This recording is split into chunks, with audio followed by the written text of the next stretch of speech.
more classic magic here. But it starts with just this little red ball. And now, I'm going to show you guys something that most magicians can't do.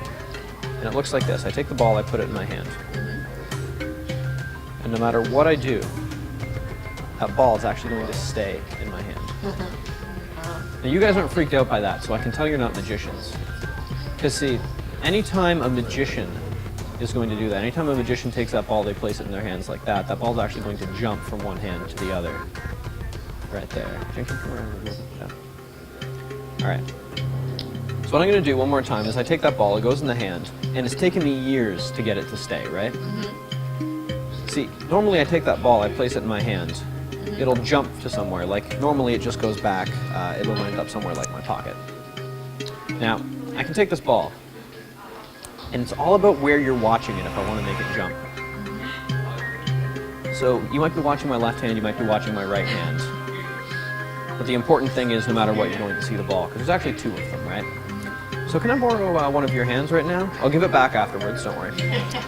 And I'll take one ball for myself, and I want you to squeeze down on this other ball nice and tight, okay? Squeeze down on it. Now, we're going to try this very, very simply. And it looks like this. The first jump goes like that. It goes 1, 2, 3. Did you see the ball go? No. The second one, you're definitely going to see this one, or maybe you'll even feel it, because it goes 1, 2, 3. Did you feel anything as I did that? No.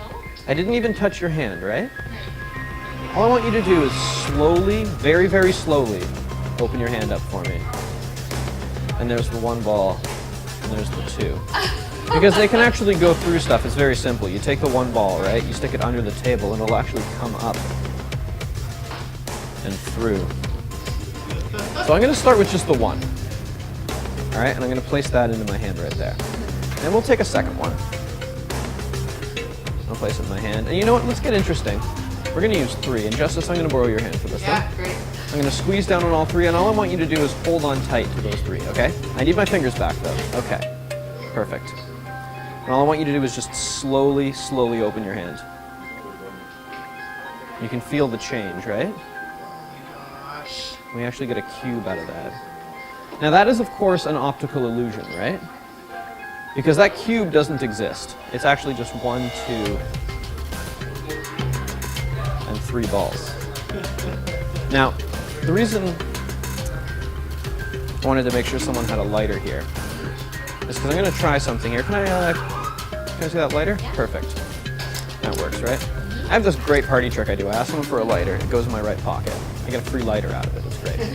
But no, I'm going to start with the one ball here, just like that. We'll take ball number 2, just like that. And we'll take ball number 3. Squeeze down onto all 3, nice and tight. And you can actually see that pressure. My hand starts to just tighten up enough that there's only room for one ball now, right?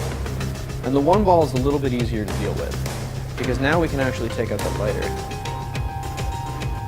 With just a little bit of fire, the ball's just going to completely burn away.